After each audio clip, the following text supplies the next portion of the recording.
हरे कृष्णा। जय श्री राधे। राधा मोहन लाल को जो प्रेम नहीं भाया उनके लिए कहा गया उनकी आंखों में 100,000 मुट्ठी धूल पड़ जाए। भाव यह है कि जो राधा कृष्ण के प्रेम को बुरा समझते हैं उन्हें लाख भर धिक्कार है। आज आप सुनेंगे कार्तिक मास महात्म्य की आगे की कथा। इससे पहले सुनिए भगवान श्री कृष्ण की भक्ति की एक सुंदर और मार्मिक कहानी। एक बार की बात है, एक संत जी थे जो भगवान कृष्ण के परम भक्त थे। वे उनकी मानस पूजा करते थे और भगवान को अपने संतान की तरह मानते थे। वे इस तरह कृष्ण जी की पूजा करते थे जैसे उनका अपना बच्चा कान्हा जी हो। संत जी हर रोज कान्हा जी को उठाते, भोजन कराते, गोद में खिलाते और अपना सारा स्नेह भगवान पर लुटाते। कभी कभी कहते, अरे कान्हा, मेरी दाढ़ी छोड़ो, क्यों नोच रहे हो। मन ही मन वे सोचते कि कान्हा उनकी दाढ़ी नोच रहा है और वह उसे पकड़ने के लिए पीछे करते रहते हैं। संत जी की पूरी दुनिया बस कान्हा जी में रमी हुई थी। उनके खाने पीने, सोने, उठने, हर पल में केवल कान्हा ही बसते थे। एक दिन संत जी ने अपने शिष्यों से कहा कि वह भी गंगा स्नान के लिए नहीं गए।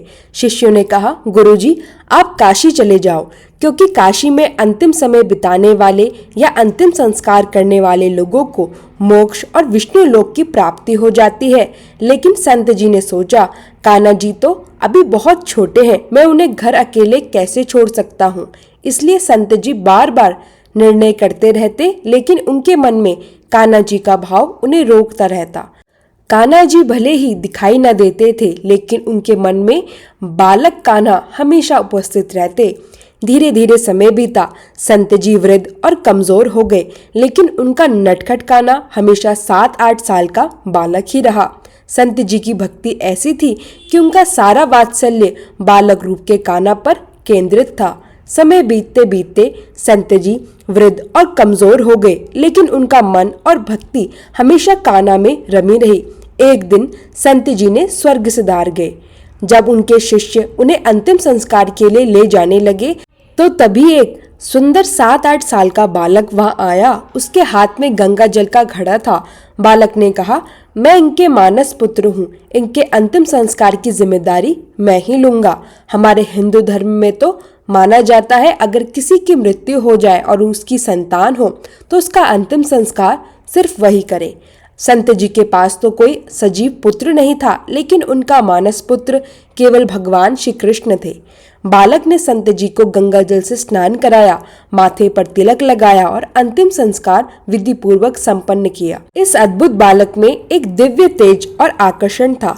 इतनी बड़ी भीड़ और संत शिष्यों के होते हुए भी कोई कुछ पूछ नहीं पाया और संस्कार पूर्णता से संपन्न हुआ। संस्कार के बाद वही बालक अंतर्ध्यान हो गया। जब लोगों को सच्चाई समझी तब उन्होंने सोचा, संत जी का कोई पुत्र नहीं था तो यह बालक कौन था। तभी सबने विश्वास कर लिया, यह बालक स्वयं भगवान श्री कृष्ण थे, जो अपने भक्त के अंतिम संस्कार के लिए आए थे।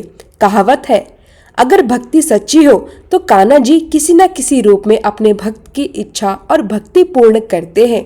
संत जी की कथा के बाद अब बात आती है ध्वजारोहण और व्रत उद्यापन की महानता की।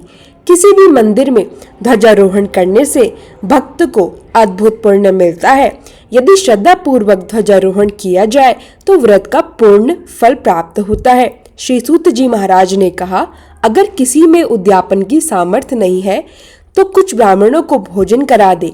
ब्राह्मण न मिले तो गाय, पीपल या वट वृक्ष का पूजन कर ले। पीपल का वृक्ष विष्णु भगवान, वट वृक्ष शिव जी का और पलाश ब्रह्मा जी के स्वरूप माना गया है। श्री सूत जी महाराज ने आगे बताया, एक समय की बात है, शिव पार्वती एकांत में विराजमान थे। तभी देवताओं ने अग्निदेव को भेजा, लेकिन वे उनका एकांत भंग करने आए थे।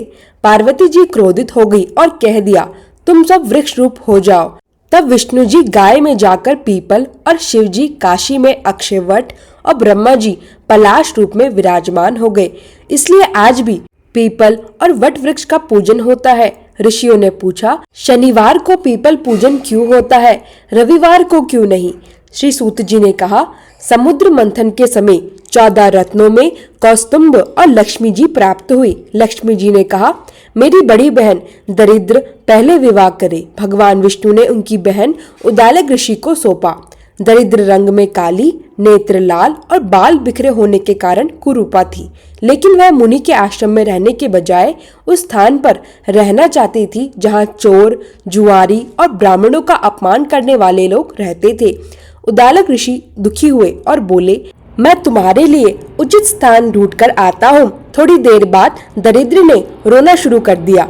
तभी लक्ष्मी जी ने भगवान से कहा, भगवान, दरिद्र अत्यंत दुखी है, कृपया उन्हें शांत कीजिए। भगवान लक्ष्मी जी सहित वहां आए और कहा, हे दरिद्र, तुम पीपल में निवास करो। जो कार्तिक की पूर्णिमा को पीपल का पूजन करेगा उसे लक्ष्मी जी की प्राप्ति होगी, परंतु रविवार को जो तुम्हारा स्पर्श करेगा वह दरिद्र हो जाएगा। श्री सूत जी कहते हैं, जो भी इस कथा को पढ़ता या सुनता है उसे बद्रिकाश्रम यात्रा का पुण्य फल मिलता है। इस प्रकार पीपल और वट वृक्ष के पूजन की महानता और कारण स्पष्ट होते हैं। श्री सूत जी महाराज ने ऋषियों को बताया कि कार्तिक मास के व्रत का उद्यापन कुछ इस प्रकार करना चाहिए। पूरे घर में गाय का गोबर का चौका बनाएं, तुलसी के ऊपर मंडप बनाएं, द्वारों पर 4 मिट्टी के द्वारपाल लगाएं, नाम रखें, पुण्य, शल, सुशील, जय और विजय। तुलसी के पास सर्वतो भद्र चक्र बनाएं, इससे 33 कोटि देवी देवताओं की पूजा होती है। पंचरत्न युक्त कलश तुलसी के पास स्थापित करें। श्री लक्ष्मी नारायण की मूर्ति रखें। साथ में नवग्रह, उपग्रह, 10 दिग्बाल और पंचलोकपाल स्थापित करें।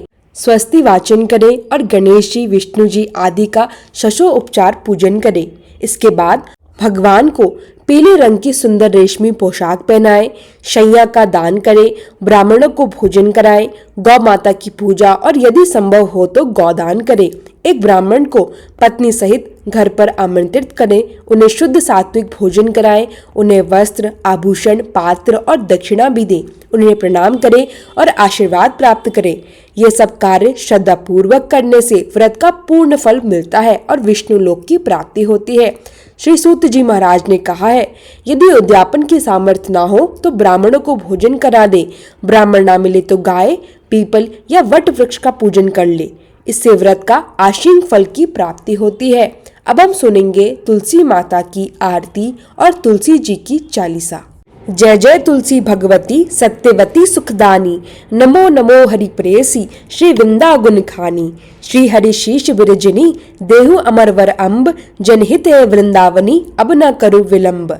धन्य धन्य श्री तुलसी माता, महिमा अगम श्रद्धा श्रुति गाता। हरि के प्राण हो से तुम प्यारी, हरि है तू कीनो ताप भारी। जब प्रसन्न है दर्शन दीनो, तब कर जोरी विनय उस कीनो। हे भगवंत कंत मम होहु, दीन जानी जन छड़ाहु छोहु। सुनी लक्ष्मी तुलसी की बानी, दीनो शाप कद पर आनी। उस अयोग्य वन मांगन हारी, होहु विटप तुम जड़ तनुधारी। सुनी लक्ष्मी ही श्वेप्योते ही ठामा, करहु वास तुह नीचन धामा। दियो वचन हरि तब तत्काला, सुनो सुमुखी जन होहु बिहाला। समय पाई व्योरो पाति तोरा, पूज्यो आस वचन सत मोरा। तब गोकुल मह गोप सुदामा, तासु बही तुलसी तू बामा। कृष्ण रास लीला के माही, राधे शक्यो प्रेम लखी नाही। दियो श्राप तुलसी है तत्काला, नर लोकी है तुम जन्म बाला। यो गोप वह दानव राजा, शंख चूड नामक सिर ताजा। तुलसी बही तासु की नारी, परम सती गुण रूप अगारी। अजदे कल्प बीत जब गयूं, कल्प त्रित जन्म तब भयूं। वृंदा नाम भयो तुलसी को, असुर जलंधर नाम पति को। करी अति द्वंद अतुल बल धामा, लीना शंकर से संग्रामा। जब निज सहन सहित शिव हारे, मरही ना तब हरि पुकारे। पतिव्रता वृंदा थी नारी, को न सके पति ही संगहारी। तब जलंधर ही भेष बनाई, वृंदा डिघरि पहुँचो जाई। शिव तलही करी कपट प्रसंगा, कियो सत्यत्व धर्म तो ही भंगा। भयो जलंधर कर संगहारा, सुनी उर शोक को उपारा। तिहि क्षण दियो कपट हरि टारी, लखी वृंदा दुख गिरा उचारी। जलंधर जस हत्यो अभीता, सोई रावण तस हरिहि सीता। अस परस्तर सम हृदय तुम्हारा, धर्म खंडिमम पति ही संहारा। यही कारण लही शाप हमारा, होवे तनुपा शांड तुम्हारा। सुने हरि तुरत ही वचन उचारे, दियो शाप बिना विचारे। लख्यो ना निज करतूती पति को, छलन चहो जब पार्वती को। जड़मति तू असहो जड़ रूपा, जगमह तुलसी विटप अनूपा। धग्ध रूप हम शाली ग्रामा, नदी गंडगी बीच ललामा। जो तुलसी दल हम ही चढ़ है, सब सुख भोगी परम पद है। बिनु तुलसी हरि जलत शरीरा, अतिशय उठत शीश उर पीरा। जो तुलसी दल हरि शिर धारत, सो सहस्त्र घट अमृत डारत। तुलसी हरि मन रंजनी हारी, रोग दोष दुख भंजनी हारी। प्रेम सहित हरि भजन निरंतर, तुलसी राधा में नहीं अंतर। व्यंजन हु छपनु प्रकारा, बिनु तुलसी दल नहीं हरि ही प्यारा। सकल तीर्थ तुलसी तरु छाही, लहत मुक्ति जन संशय नाही। कवि सुंदर एक हरि गुण गावत, तुलसी निकट सहस गुण पावत। बसत निकट दुर्बासा धामा, जो प्रयास ते पूर्व ललामा। पाठ करी ही जो नित नर नारी, हो ही सुख भाष्य ही त्रिपुरारी।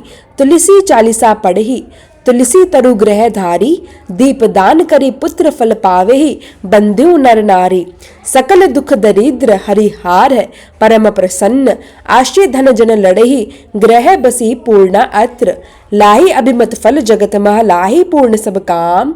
जेई दल अर्पि तुलसी, तह सहस बसी हरि राम। तुलसी महिमा नाम लख, तुलसी सूत सुख राम। मानस चालीसा रचियो, जग मह तुलसीदास आरती। तुलसी महारानी नमो नमो, हरि की पटरानी नमो नमो। तुलसी महारानी नमो नमो, हरि की पटरानी नमो नमो। धन तुलसी पूरण तब कीनो, शाली ग्राम बनी पटरानी नमो नमो। तुलसी महारानी नमो नमो, हरि की पटरानी नमो नमो। जाके पत्र मंजरी कोमल, श्रीपति कमल चरण लपटानी नमो नमो। तुलसी महारानी नमो नमो, हरि की पटरानी नमो नमो। कौन महीने में बोई रानी तुलसा, कौन महीने में हुई हरियाली नमो नमो। तुलसी महारानी नमो नमो, हरि की पटरानी नमो नमो। कौन महीने में हुई तेरी पूजा, कौन महीने में हुई पटरानी नमो नमो। तुलसी महारानी नमो नमो, हरि की पटरानी नमो नमो। आषाढ़ मास में बोई रानी तुलसा, सावन महीने में हुई हरियाली नमो नमो। तुलसी महारानी नमो नमो, हरि की पटरानी नमो नमो। कार्तिक मास में हुई तेरी पूजा, मंगसिर मास में हुई पटरानी नमो नमो। तुलसी महारानी नमो नमो, हरि की पटरानी नमो नमो। धूप दीप नैग आरती, पुष्पन की वर्षा बरसानी नमो नमो। तुलसी महारानी नमो नमो, हरि की पटरानी नमो नमो। 56 भोग 3600 व्यंजन, बिन तुलसी हरि एक न मानी नमो नमो। तुलसी महारानी नमो नमो, हरि की पटरानी नमो नमो। जो तुलसी को सवेरे गाए, श्री कृष्ण के दर्शन पाए नमो नमो। तुलसी महारानी नमो नमो, हरि की पटरानी नमो नमो। जो तुलसी को दोपहर गाए, खीर खांड का भोग लगाए नमो नमो। तुलसी महारानी नमो नमो, हरि की पटरानी नमो नमो। जो तुलसी को सांझ को गाए, श्री कृष्ण की आरती उतारे नमो नमो। तुलसी महारानी नमो नमो, हरि की पटरानी नमो नमो। जो तुलसी को रात को गाए, श्री कृष्ण के चरण दबाए। नमो नमो तुलसी महारानी, नमो नमो हरि की पटरानी, नमो नमो। सभी सखी मैया तेरो यश गावे, भक्ति दान दीजे महारानी। नमो नमो तुलसी महारानी, नमो नमो हरि की पटरानी, नमो नमो तुलसी महारानी, नमो नमो हरि की पटरानी, नमो नमो। प्रेम से बोलिए तुलसी मैया की जय।